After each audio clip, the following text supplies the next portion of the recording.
welcome to your Week 13 edition of the Park's Finest Fantasy Football League.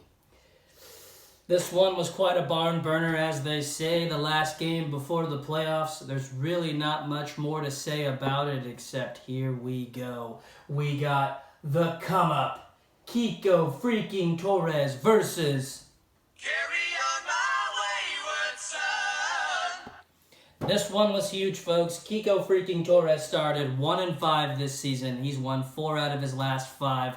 Coming into this one, he's in 5th place in the standings, but needs to win nonetheless with the Super Freaks and Carry On My Wayward Son and Bass Kicker staring him down.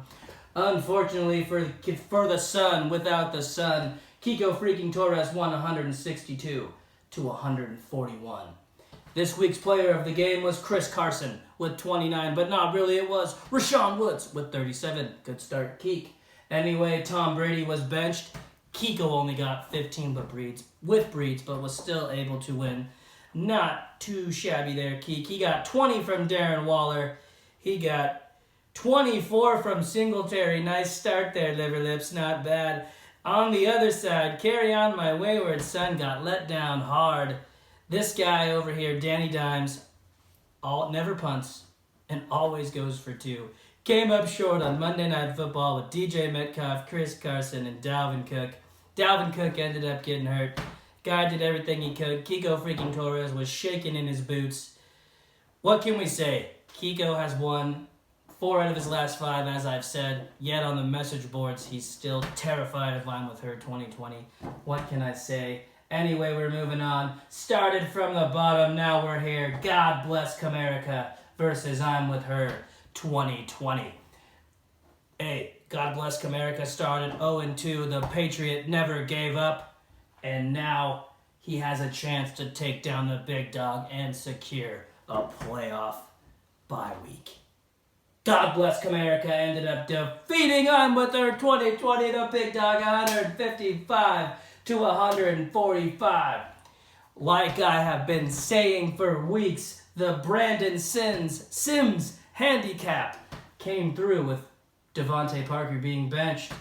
This week's player of the game on Sunday Night Football ended up getting 43 points. His name is James White. Somebody told me James White doesn't score touchdowns, but let's just say James White scored him some touchdown at the end of the game to secure the Patriot with the win and the first round bye. Bing, bang, boom. We're moving on to the actual logistics of the game. We got Kyler Murray with 15. Everyone thought he'd be pickup of the week. Once he only got 15. I don't think the Patriot even thought he had a chance. Let's just say he did. Montgomery ended up a solid performance with 23. Let down hard with this year's first overall pick. And Alvin Kamara was 16. We'll see how that goes. Chris Godwin, I don't know what to call him. That guy over there only got 9. He's one of my old pickups. What can I say? We got Baltimore's D letting down hard with 11. On the other side, the MVP, Lamar Jackson, didn't let up with 35. Christian McCaffrey with 21. But as we said, the real story was Devontae Parker with 46 on the bench. Cost I'm With Her 2020. In a meaningless game, but gave the Patriot confidence nonetheless moving on into the postseason. Anyway, we are on the blowout of the week. We have Patrick's My Homie versus the Gift of Brad. Patrick's My Homie has now won 3 straight, coming in against the guy who has won 2 straight championships. I think on paper, this game, I don't think anybody thought anything of it. But Patrick's My Homie ended up advancing to 4 straight wins, 180 to 137. Deshaun Watson was benched, but can you blame the guy? He has Patrick's My Homie. That's his homie. What's he's going to do, you know? Rams D with 35 is your overall player of the game. Like I always say, the Park's Finest Fantasy Football League, defense wins championships. Anyway, for Patrick's My Homie, he got 25 from Gurley. It's about time. He got 22 from Moore. The Gift of Brad honestly put up a fight with 32 from Allen, but got let down hard. Like Trump that bitch did, and Ronald Jones is 2 points, didn't even get the ball. Pass protection, I don't know what to tell you guys. Barkley continues to disappoint. The Gift of Brad with 20. Don't count Brad out. Like I always say, that guy is savvy. Never gives up. He's won 2 straight championships for a reason. We'll see what happens moving on. Anyway, we got Game of the Week. Normally, Game of the Week's at the end. We'll tell you why in a second. Anyway, we got Bass Kicker versus She Unit. Bass Kicker had a unique strategy last week. He ended up benching all his players against the Patriot. Really not benching his players, really having a lot of players on a bye, really making the calculated decision to risk it into next week. He not only needed to win, but he needed certain players to lose, i.e. the Super Freaks, and Carry On My Wayward Son. Bass Kicker ended up defeating She Unit 166 to 165. Heartbreaker! What can you say? Dak Prescott continues to be one of the better draft picks in the league with 34.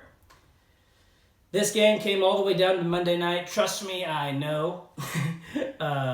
Russell Wilson, Big Russ, MVP candidate, came in against Stephon Diggs, Kyle Rudolph, and Bailey.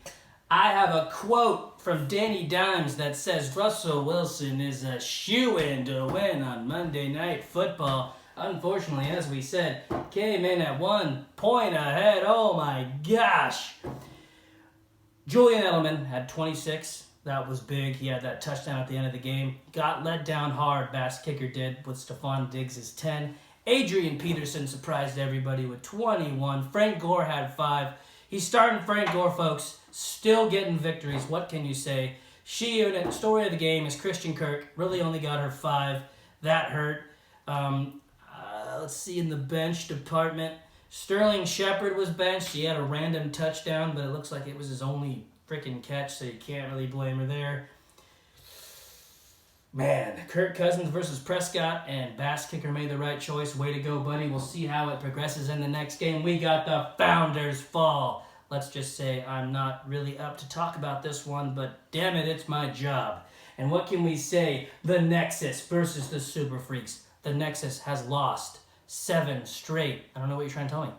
What are you trying to tell me, She Unit?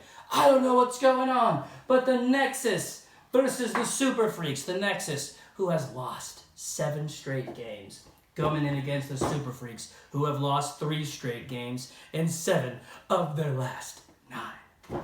The Nexus ended up swallowing the Super Freaks completely in the vortex. 196 to 172.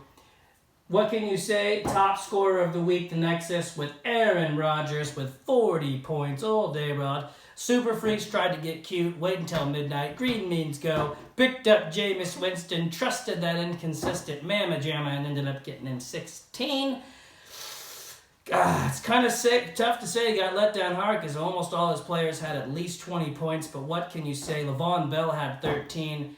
Danny Dimes told me not to play that guy or pick that guy in the first place. Shit, all that didn't work. Anyway, the Nexus ended up getting 40 from Aaron Rodgers, 33 from Jeffrey. And really, the story of the game is Sutton, I believe. Where's Sutton? Yep, 24 points with 2 reception touchdowns. Surprised everybody, including myself. What can I say? Super Freaks ended up benching Penny. Can't really blame him with the people he had in. But what can you say? Guys, that concludes the regular season. With that being said, we have what's called the quarterfinals. Hopefully that stays up. I did that in practice. Bam, it stayed up. Anyway, we got the Gift of Brad versus Kiko freaking Torres. The Gift of Brad, better known as Y2J, is the 5th seed. Ironically, Kiko freaking Torres ended up freaking leaping him in the standings. Really irrelevant. Doesn't matter. But either way, it's a nice feel-good moment for Mr. Forget the guy, Burn It Down. I forget what I was going with you, Kiko.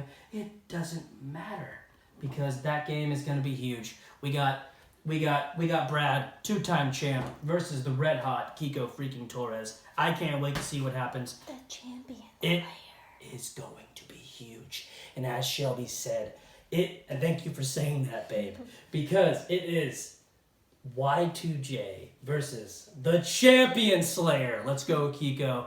I'm rooting for you. Beat Brad. You know I love you, Brad. But damn it, I can't let you win 3 in a row. Anyway, we got Bass Kicker, the little engine that could. The 6 seed, the calculated move, the calculated one, if you will, going up against She Unit. This one's interesting because it's grandfather versus granddaughter, folks. I can't wait. It's going to be a real barn burner. We have to end this by saying, God bless Comerica. The Patriot ended up securing his 2nd seed. Way to go, buddy. The winner of this game, I believe it's bracketed. Don't quote me. What are you going to do? Plays God bless Comerica. And the winner of the gift of Brad versus Kiko gets a date with I'm With Her 2020, the big dog.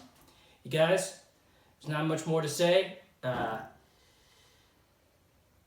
I feel like I finished my first week like I finished my last week the best I could and came up short. But hey, what are you going to do?